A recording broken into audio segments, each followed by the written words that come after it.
Este es un mensaje del pastor John MacArthur, traducido y predicado en español para el mundo de habla hispana. Abran su Biblia a continuación al 6º capítulo de Apocalipsis. Apocalipsis capítulo 6, y vamos a estar estudiando los versículos 12 al 17. Como le comenté hace un momento en el ejercicio, no creo que podamos terminar estos versículos en el mensaje de esta noche. Hay demasiado aquí, entonces no vamos a presionarnos, pero quiero leerle el texto, Apocalipsis 6, versículos 12 al 17.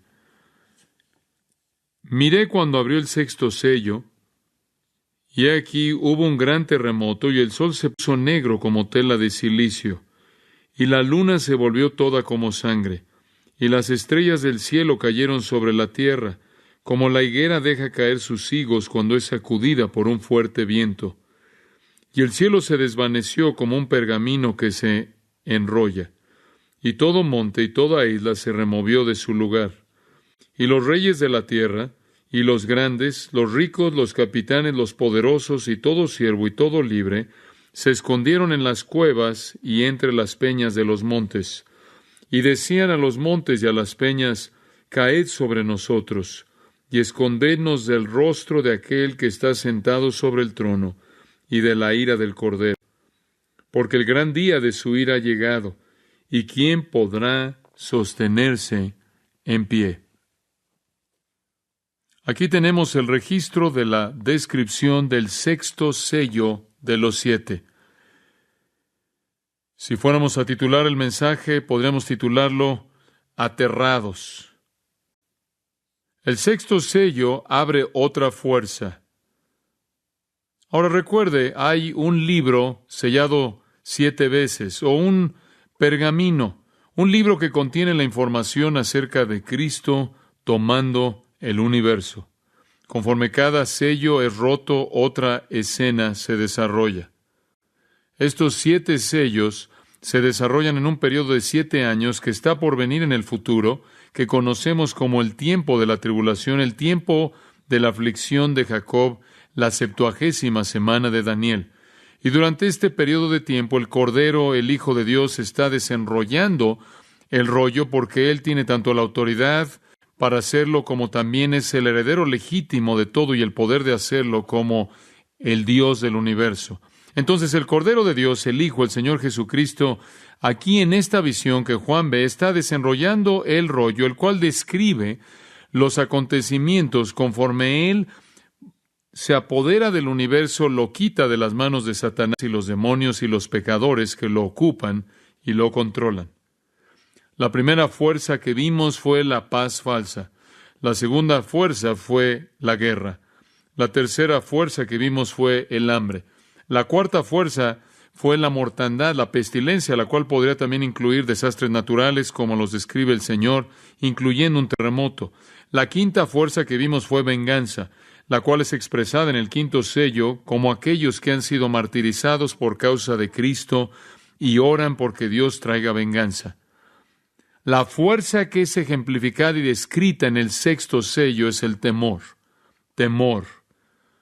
El temor es una emoción poderosa, lo suficientemente poderosa en esta escena como para que la gente tenga la reunión de oración más grande que el mundo ha tenido, nada más que no le oran a Dios, sino que le oran a los montes y a las rocas. Y oran porque los montes y las rocas caigan sobre ellos.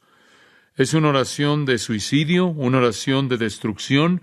Están tan atemorizados que prefieren morir que enfrentar la ira de Dios, la ira del Cordero.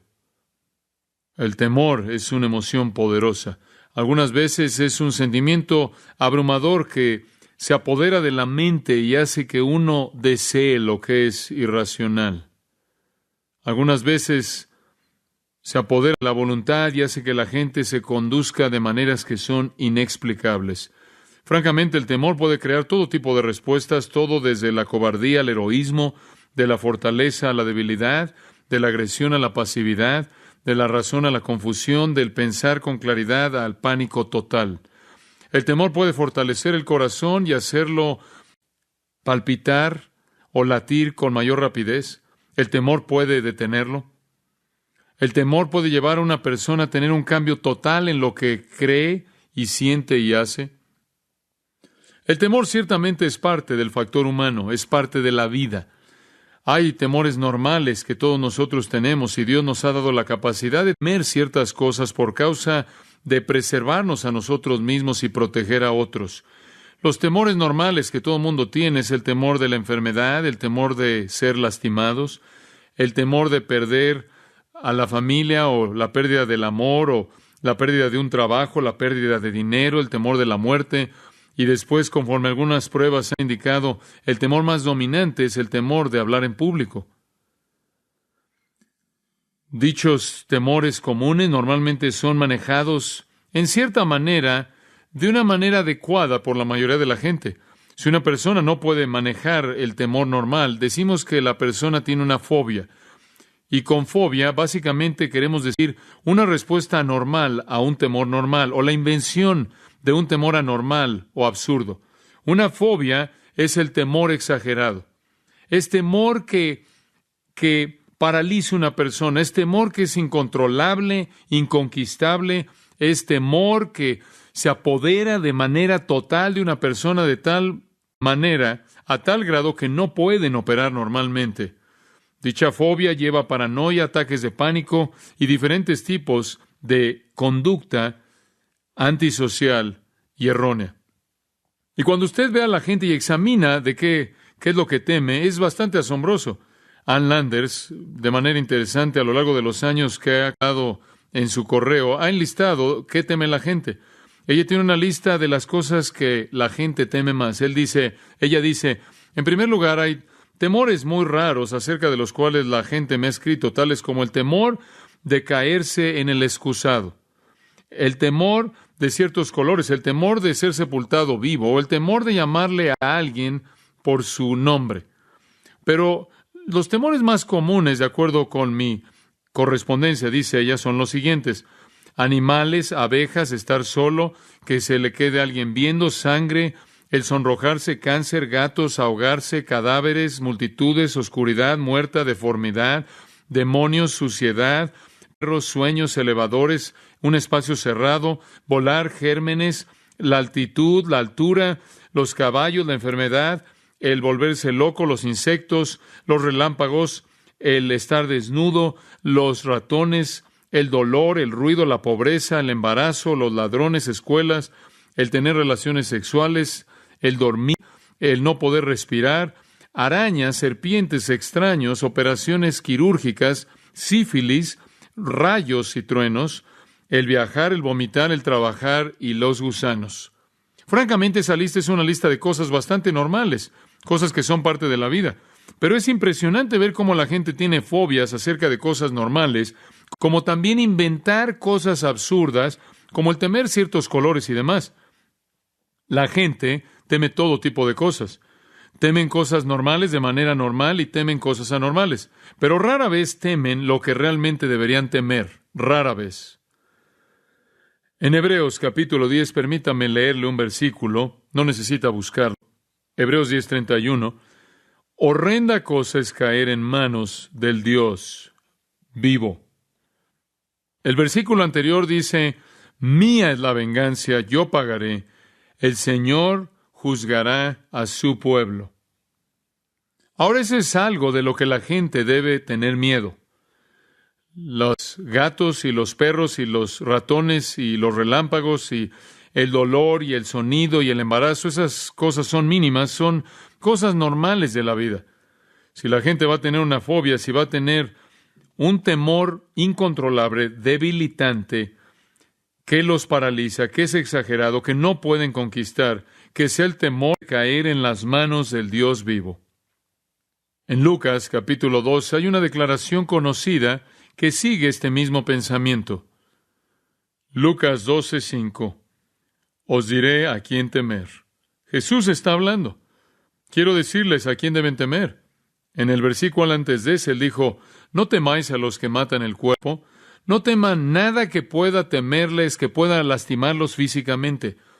Permítanme decirles a quién deben temer. Temed a aquel que después que ha matado, tiene autoridad de echar al infierno. Sí, os digo, a este temed, temedlo a él. ¿Quién es? Ese es Dios. Teman a Dios. Con todas las fobias y todos los temores que la gente tiene, hay uno que rara vez tienen, pero deben tener. Y de hecho, a veces me pregunto si la iglesia no está ocupada el día de hoy tratando de asegurarse de que no lo tenga, tratando de hacerlo sentir que Dios es un abuelo benigno, que es un buen hombre todo el tiempo, es un hombre bueno, cósmico. Jesús conocía bien a su Padre. Él dijo, témanlo. Porque después que ha matado, Él tiene la autoridad de arrojarte al infierno. Sí, les digo, témanlo. Permítame decirle algo. Acabamos de leer, puede regresar a Apocalipsis. Acabamos de leer de un día en el que todo mundo va a tener ese temor. Va a tenerlo al nivel de la categoría de fobia. Va a ser la paranoia definitiva. Va a ser el ataque de pánico universal.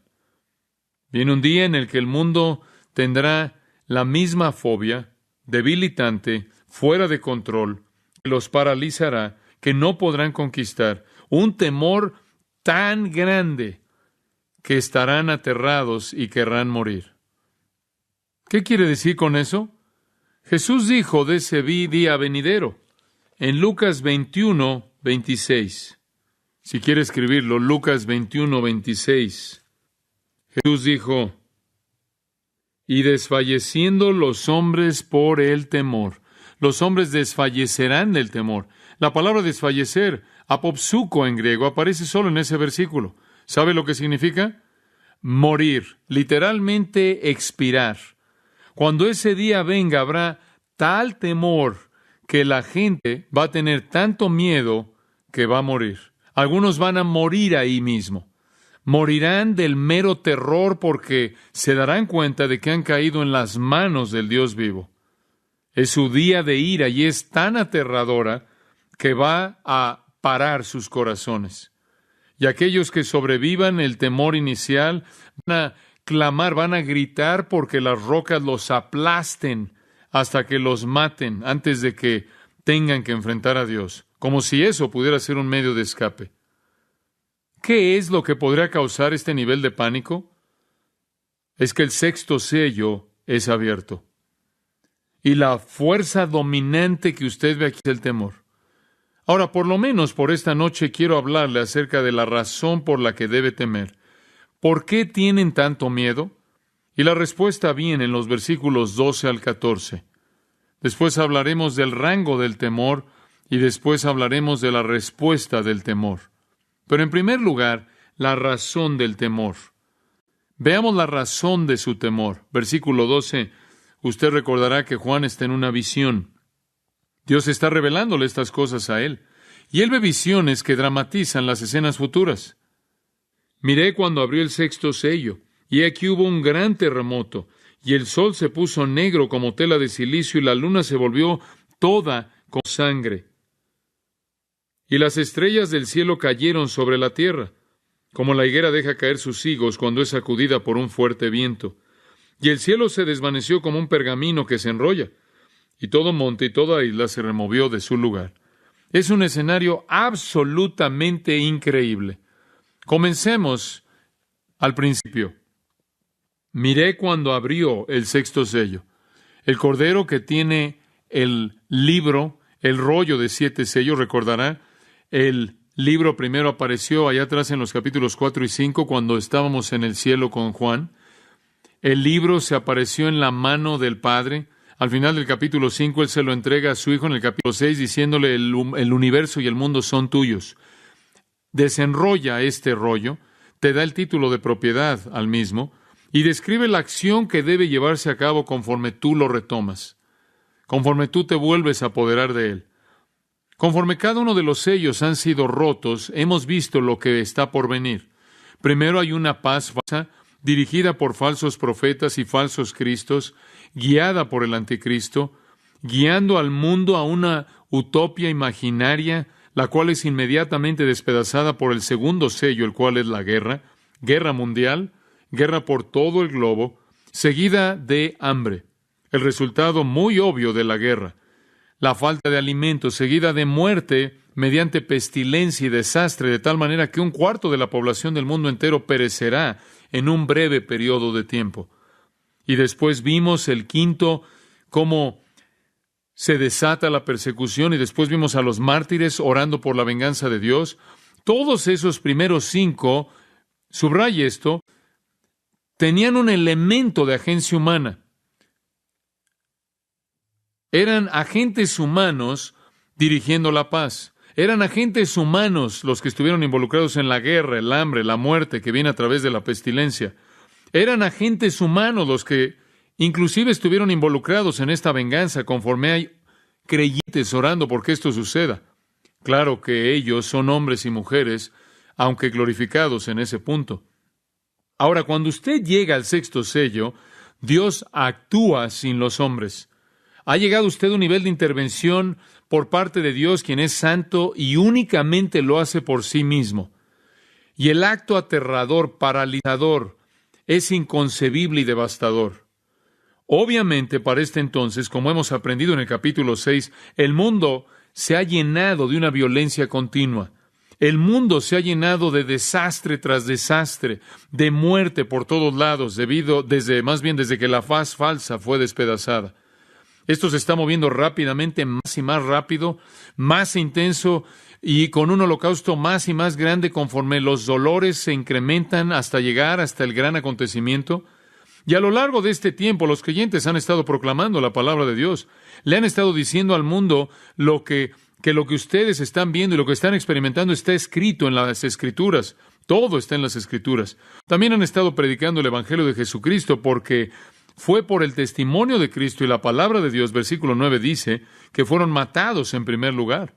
Entonces, conforme todos estos acontecimientos se están desarrollando, aquellos que creen le están explicando al mundo esto en las Escrituras, esto está en las Escrituras, aquello está en las Escrituras, se los podemos mostrar, ven lo que está pasando, ven lo que está sucediendo, y aquí está el Evangelio Salvador de Jesucristo que los puede librar. ¿Pero qué hace el mundo? Hace lo que puede por masacrar a los cristianos y masacrar a los predicadores y a todos los que siguen a Cristo. Y el mundo sigue al anticristo. Están engañados por Satanás, siguen el engaño, no creen en la Biblia, creen en el Evangelio, creen en el anticristo. Aunque han oído la predicación del testimonio de los mártires que están dando testimonio que han matado, ellos no creen. Y van a creer en el anticristo. Observe el capítulo 3 por un momento para que pueda ver cómo esto sucede. En el versículo 5 del capítulo 13, dice que el anticristo habla con palabras arrogantes y blasfemias y opera durante 42 meses. Esos son los últimos 3.5 años de este periodo de tiempo. También se le dio boca que hablaba grandes cosas y blasfemias, y se le dio autoridad para actuar 42 meses.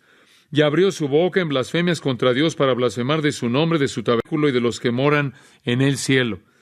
Y se le permitió hacer guerra contra los santos y vencerlos. También se le dio autoridad sobre toda tribu, pueblo, lengua y nación. Versículo 8. Y la adoraron todos los moradores de la tierra, cuyos nombres no estaban escritos en el libro de la vida del Cordero, que fue inmolado desde el principio del mundo. El mundo entero está siguiendo a este hombre. Todos lo buscan. Él tiene un asociado, otra vez en el versículo 11 viene, y en el versículo 13 él hace grandes señales. Fuego desciende del cielo. Y versículo 14, y engaña a los moradores de la tierra con las señales que se le ha permitido hacer en presencia de la bestia, mandando a los moradores de la tierra que le hagan imagen a la bestia que tiene la herida de espada y vivió. Aquí hay uno conocido como el falso profeta, y él hace estas cosas maravillosas y llama al mundo entero a adorar al anticristo y cree en la decepción, cree en el engaño. A pesar de lo que está pasando a su alrededor, los terrores, los juicios, a pesar de todo esto, le creen al anticristo, creen al falso profeta y simplemente siguen viviendo la vida como es normal.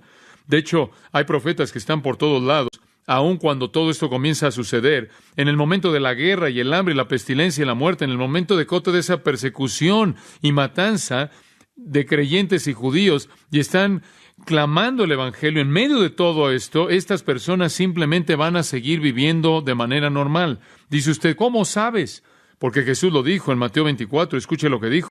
Como fue en los días de Noé, así será en la venida del Hijo del Hombre. Estarán comiendo y bebiendo, casándose y dándose en casamiento hasta el día en el que Noé entró en el arca, y no lo entendieron hasta que vino el diluvio y se los llevó a todos. Así será la venida del Hijo del Hombre.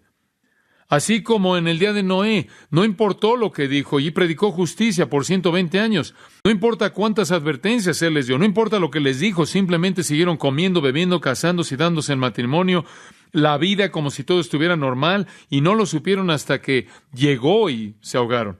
Y así va a ser en la venida del Hijo del Hombre. A pesar de todo esto, el mundo va a ser engañado, no van a creer lo que los cristianos están diciendo, el engaño va a continuar hasta el final. En cierta manera, lo que va a hacer que el engaño se multiplique es que va a haber una multiplicidad, va a haber una gran cantidad de falsos profetas, falsos cristos. Jesús dice que habrá por todos lados. Uno va a decir estoy acá, otro va a decir estoy por acá, y otro va a decir estoy por acá. Yo soy el verdadero Cristo, yo soy el verdadero Cristo. Todos van a estar dando respuestas y diciendo lo que está pasando y explicando y dando sus opiniones, y su mensaje va a ser realmente el mismo. Versículo 3 de 1 Tesalonicenses 5. Mientras que digan paz y seguridad, van a decir, escuchen, vamos a hacer que esto funcione. La paz viene, la utopía está a la vuelta de la esquina. No se preocupen por esto, vamos a encargarnos de esto. ¿Y saben lo que van a estar diciendo?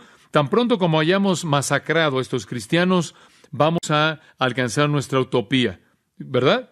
Simplemente nos tenemos que deshacer de ellos. Y después paz y seguridad. Y mientras que lo están diciendo, 1 Tesalonicenses 5:3 dice, vendrá destrucción repentina, como los dolores en una mujer que esté encinta y no escaparán. Los dolores finales vienen de manera intensa y repentinos. Y cuando llegue, de regreso en Apocalipsis 6, cuando llegue por primera vez, el mundo sabrán que los cristianos tenían la razón. Dice usted, ¿cómo sabemos eso?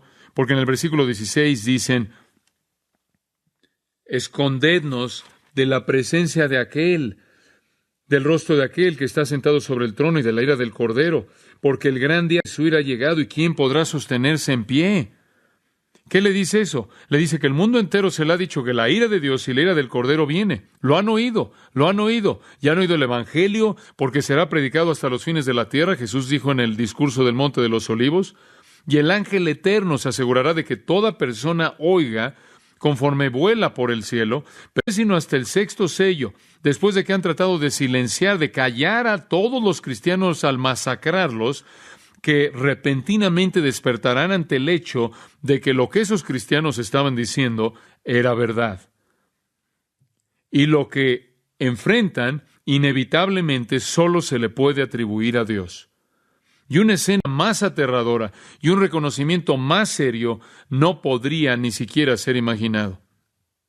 Por cierto, como comentario al margen, esta secuencia en Apocalipsis 6 encaja también de manera exacta con la secuencia en Mateo 24, porque sigue la misma cronología. Usted avanza a lo largo de Mateo 24, llega al versículo 29, inmediatamente después de la tribulación de esos días, todas las cosas que han estado sufriendo.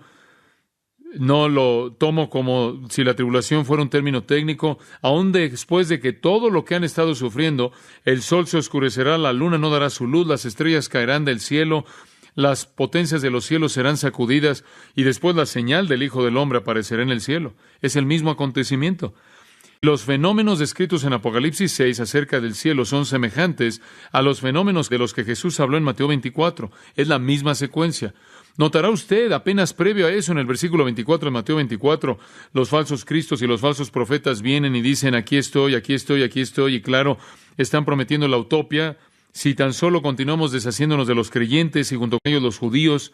Lucas 21 sigue el mismo patrón, la misma secuencia, y es en el versículo 25 que dice, habrán señales en el sol y la luna y las estrellas, y sobre la tierra desmayarán entre las naciones perplejidad ante el bramido del mar y las olas. Y después dice, los hombres morirán de temor y la expectativa de las cosas que están viniendo sobre el mundo, porque las potencias de los cielos serán conmovidas, y después verán al Hijo del Hombre viniendo. Mismo patrón. Joel el profeta lo vio. Toma el tiempo de regresar y estudiar Joel capítulo 2, viendo claramente a partir del Antiguo Testamento. Joel lo vio. En Joel 2 él describió este día como un día de oscuridad, versículo 2, un día de tinieblas, un día de oscuridad intensa, de nubes. Ahí en el versículo 10, un tiempo en el que la tierra tiembla y los cielos tiemblan, y el sol y la luna se oscurecen y las estrellas pierden su brillo. Versículo 30, maravillas en el cielo, maravillas en la tierra, sangre, fuego, columnas de humo, el sol convertido en oscuridad, la luna en sangre antes de que venga el gran y terrible día del Señor. Mismo acontecimiento, y Joel lo vio. Isaías lo vio. Él escribe acerca de él en el capítulo 29, en una breve afirmación en el versículo 6. Jehová de los ejércitos vendrá y serán castigados con relámpago y temblor, terremoto y un fuerte sonido, con torbellino y la flama de un fuego consumidor. Ahora esta escena en particular realmente no puede ser descrita. Podemos intentar describirla, y creo que debemos, porque las Escrituras bosquejan 6 características aterradoras. Y el detalle dado aquí por el Señor es dado para que podamos entender algo del horror de este día. Tomemos la primera de las 6, y quizás ni siquiera pasaremos de esta. Versículo 12. Miré cuando abrió el 6º sello, y he aquí hubo un gran terremoto. Deténgase ahí. En primer lugar, él dice que hubo un gran terremoto. Siempre han habido terremotos, vienen de vez en cuando aquí y allá, y en la primera mitad de esta época de tribulación, el tiempo conocido como el principio de dolores, de acuerdo con Mateo 24:7, van a haber terremotos. Entonces, han experimentado algunos terremotos más de lo que solían experimentar, pero realmente esto no está hablando nada más de un terremoto. Sé que esa es la manera en la que la palabra se traduce, y lo que es interesante es que probablemente es una traducción muy cercana a lo que usted puede obtener. El cataclismo que viene aquí, conforme la gran tribulación ha comenzado, la segunda mitad, es más poderosa y más intensa y más destructiva que todos los terremotos de toda la historia juntos. Es un acontecimiento final masivo, la ira de Dios operando a su máxima potencia. Ahora, Dios, a su propia discreción, le gusta sacudir el mundo de vez en cuando. Lo sacudió en Sinaí cuando dio la ley, lo sacudió cuando Elías le llamó, lo sacudió cuando Jesús, su hijo, fue asesinado ante él, lo sacudió cuando quiso liberar a Pablo y a Silas de la cárcel, y lo sacude de vez en cuando a lo largo de la historia para sus propios propósitos. Pero esto es más que cualquier terremoto, inclusive totalmente diferente de aquellos que Dios mismo causó. Esto es algo más allá de eso. Le interesará saber que la palabra griega es seismos, de la cual obtenemos la palabra en español sismógrafo, el cual es un instrumento para medir los temblores. Significa sacudir, agitar, pero la palabra tierra no está aquí. La palabra tierra no está aquí. Habría sido mejor traducirlo, y hubo una gran sacudida, porque francamente no es solo la tierra. Lo primero que menciona es el sol, y después la luna, y después las estrellas que se están cayendo del cielo. Después el cielo se está partiendo como un pergamino, y solo entonces él dice que todo monte e isla comienzan a moverse. Este es un sacudir que es más que un terremoto. Este es un seismos en el universo. Mateo 8 traduce esta misma palabra seismos, tempestad, para describir lo que sucedió en el mar de Galilea. Es un sacudir, una agitación severa. Joel 2 usa la misma palabra en la Septuaginta, la cual es la versión griega del Antiguo Testamento. En el profeta Ageo, esa pequeña profecía, capítulo 2, versículos 6 y 7, describen el mismo acontecimiento. Escuchen lo que dice. Porque así dice Jehová de los ejércitos: una vez más, dentro de poco voy a sacudir los cielos y la tierra, el mar también y la tierra seca, y sacudiré a todos los pueblos. Los terremotos asustan a la gente, crean fobias, créame. Constantemente se nos habla de uno grande que viene aquí en California. Se nos ha dicho eso por años, de que un día va a haber un temblor que nos va a aventar al océano. Y en cierta manera tenemos un temor de eso. Nuestra población teme eso. Cada vez que hay un pequeño temblor, todas las citas con los psicólogos y los psiquiatras se llenan, porque la gente necesita ayuda, quiere ayuda para poder enfrentar sus fobias y sus temores. Pero sean cuales sean los pequeños temblores que experimentamos, no se compara en nada con esto. Esto es más errático, y se va a sacudir con mayor fuerza que lo que podemos llegar a imaginarnos. Pero tiene que entender usted algo. Esas personas ya han atravesado por tanto. Realmente esto va a ser devastador. han vivido en los últimos años guerras mundiales, hambre mundial, plagas y pestilencias mundiales, y algunos otros desastres naturales, incluyendo temblores, terremotos, que han matado un cuarto de la población del mundo, y todo sucedió en el momento en el que ellos pensaron que habían alcanzado la paz mundial. Y los falsos profetas todavía están clamando paz, paz, paz y seguridad. Estamos cerca de la utopía. Tan pronto como masacremos a los cristianos, la utopía va a venir, ellos son el problema. Y también a lo largo de este periodo de tiempo, recuerde, 2 de Tesalonicenses 2, dice que aquel que lo restringe es quitado. Esto es el Espíritu Santo, lo más probable, quien contiene, refrena el pecado. Y entonces el pecado no tiene refreno, la inmoralidad no tiene refreno, la impiedad, el vicio, la impiedad. Satanás está a cargo del mundo, el anticristo está demandando que todo mundo lo adore en su impiedad engañosa. El mundo se ha hundido en las profundidades del pecado y a lo largo de esto literalmente ha estado siguiendo todas sus concupiscencias e impulsos y se le ha prometido una utopía que va a salir del caos que existe y una gran cantidad de personas están siendo salvadas. De acuerdo con el capítulo 6, versículos 9 al 11, están bajo el altar orando por la venganza de Dios. De acuerdo con el capítulo 7, versículo 9, hay tantos de ellos que se han convertido durante ese periodo de tiempo que ni siquiera pueden ser nombrados, contados. Entonces va a haber un gran avivamiento, una gran cantidad de gente va a ser salva, pero el resto del mundo continúa pecando y el engaño sigue al anticristo y matan a los cristianos. Y después, en un momento, mientras que algunos duermen y otros están despiertos, mientras que algunos están manejando su carro ahí por la autopista, y algunos están volando en un avión, y algunos están caminando, y algunos están corriendo, y algunos están en el trabajo, y algunos están leyendo el periódico ahí en su casa, y algunos están viendo la televisión, y algunos están jugando tenis, y algunos están en casa, y otros en un hotel, algunos en un auditorio, algunos en un evento, en un acontecimiento deportivo, algunos en la escuela. El universo entero empieza a sacudirse. Un seismos de Dios que ningún seismógrafo podría llegar jamás a medir. Y como usted puede ver, esto es algo aterrador, algo tan aterrador, porque el hombre siempre espera que el universo esté estable. Siempre espera el amanecer y la oscuridad en el ciclo de la rotación de la Tierra y las estaciones conforme se mueven en una órbita. El hombre demanda uniformidad en su mundo. Y eso es lo que la evolución le dice. Siempre es igual. Recuerde las palabras de Pedro acerca de los burladores. Todas las cosas continúan siendo iguales, son iguales como desde el principio. Todo sigue igual. En un momento esa teoría es explotada de manera absoluta y el seismos llega. Lo primero que Juan describe es el segundo elemento. Y el sol se oscureció como tela hecha de silicio, de pelo. El silicio era lo que la gente usaba para El silicio era una tela áspera que usted usaba cuando quería llorar por alguien. Se la ponía sobre usted como una túnica y llegaba hasta el suelo de tal manera que nada de usted se veía. No quería atraer la atención a usted mientras estaba llorando la muerte de alguien. El silicio negro de pelo simplemente significa que el silicio era tejido, lo más probable, de pelo de cabra, pelo negro de cabra. Y era muy oscuro, muy oscuro. Y así es como el sol será. Va a ser tan negro como la túnica negra de alguien que está llorando, que ha sido tejido de pelo negro de cabra. Esto sacude todo. Y es tan enorme lo que está pasando que oscurece el sol. ¿Qué es lo que oscurece el sol? ¿Por qué el sol se oscurece?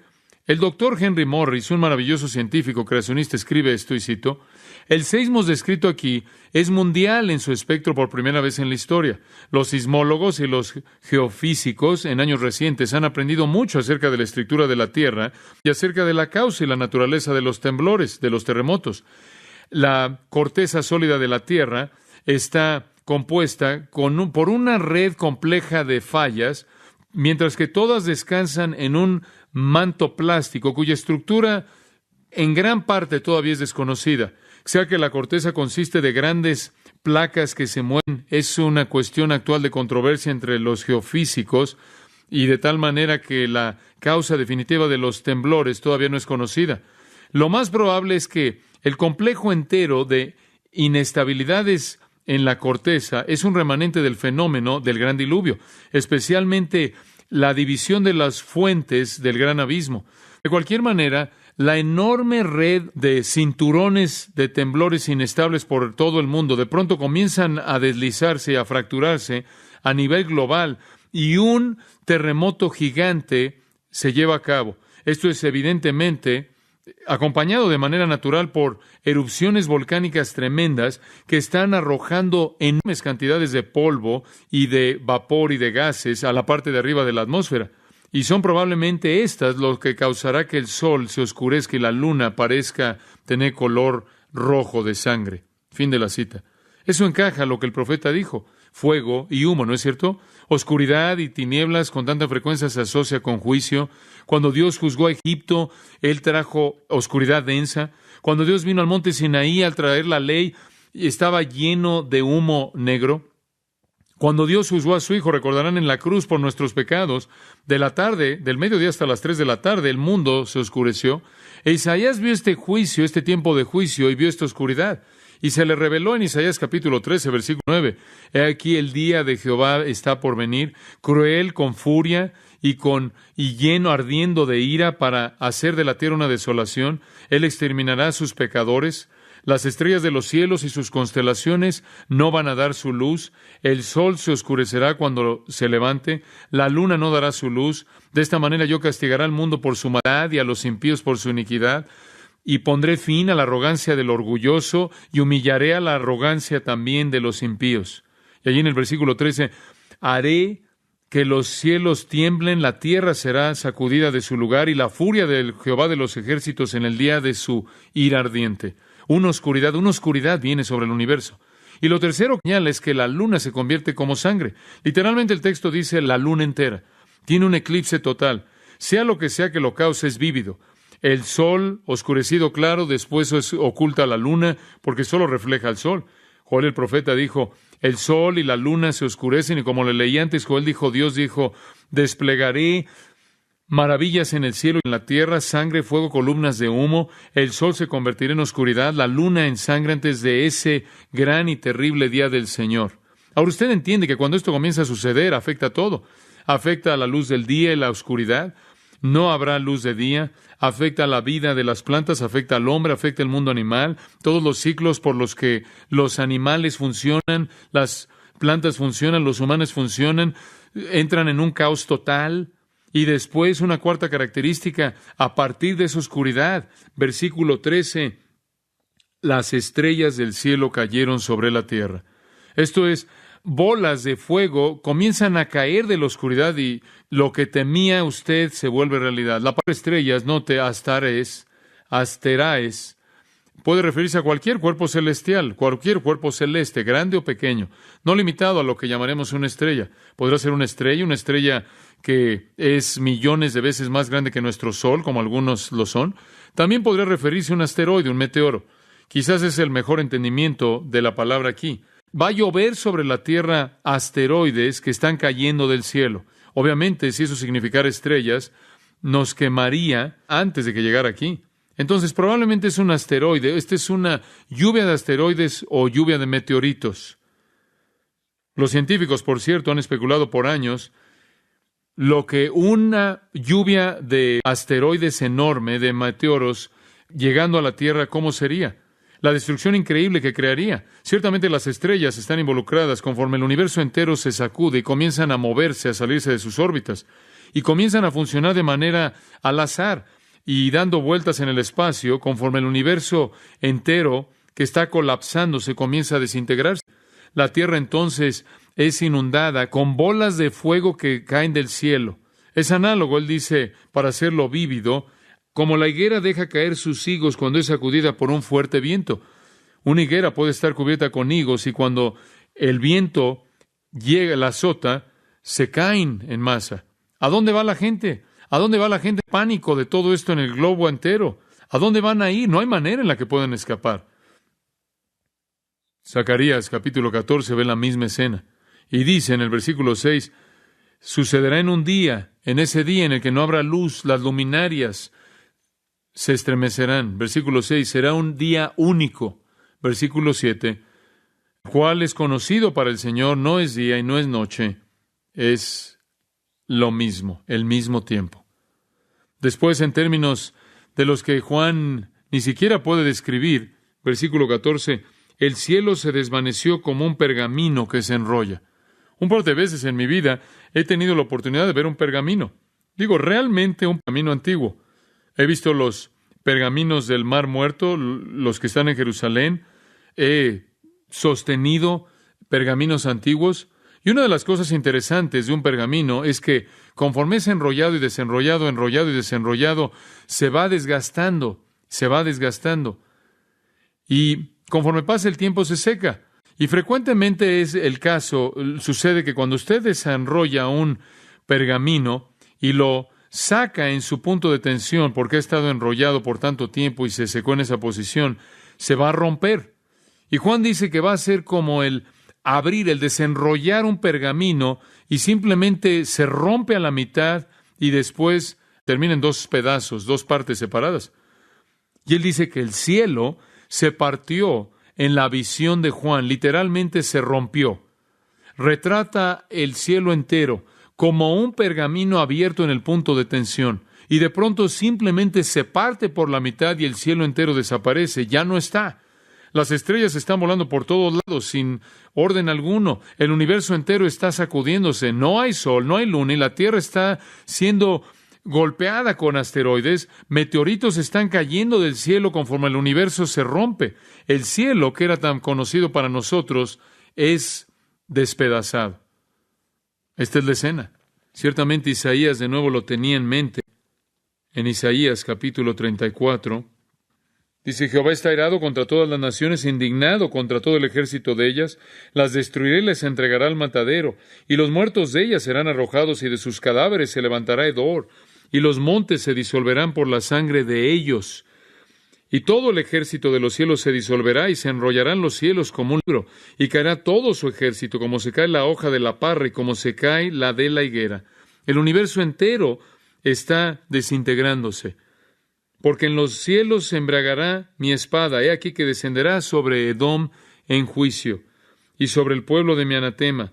Él está diciendo, voy a golpear los cielos. ¿Por qué? Porque ese ha sido el dominio de Satanás, el príncipe de la potestad del aire. El universo entero está desintegrándose. Entonces, esta sacudida no es solo la tierra. Él llega a la tierra en la sexta característica, versículo 14. Y todo monte y toda isla se removió de su lugar. Esto es difícil de concebir, todo monte y toda isla. La corteza inestable de la tierra comienza a moverse y las fallas comienzan a abrirse y los gases volcánicos salen. El doctor Morris añade, y cito, la corteza de la tierra, siendo tan inestable desde el gran diluvio, será tan afectada por los impactos de los asteroides, las explosiones volcánicas y los terremotos, que grandes segmentos de la misma comenzarán, de hecho, a moverse por el manto plástico profundo de la Tierra. Los geofísicos durante muchos años han estado encantados con la idea de el movimiento continental. Varios han publicado series de catastrofismo pasado naturalista, involucrando lo que ellos llaman la corteza de la Tierra cambiante. Algo de ese fenómeno, de hecho, quizás pueda ser detonado bajo este juicio del sexto sello y haciendo que todo el daño que terremotos pasados causaron no se compare con lo que va a causar este. Aquellos que residen en regiones que estén arriba de estas placas sobre la corteza van a observar que los cielos parecen moverse en la dirección opuesta, dice él, todos sacudiéndose. ¿Puedo detenerme ahí y darle una palabra a los ambientalistas? ¿Le puedo dar una palabra al grupo de Salve la Tierra? Si usted cree que el hombre ha dañado esta tierra, espere a lo que Dios le va a hacer. Este es un planeta desechable, amigo mío. Fue hecho desechable por el pecado. Espera hasta que vea lo que el Creador le hace. Él lo hizo, el pecado lo devastó y lo va a destruir.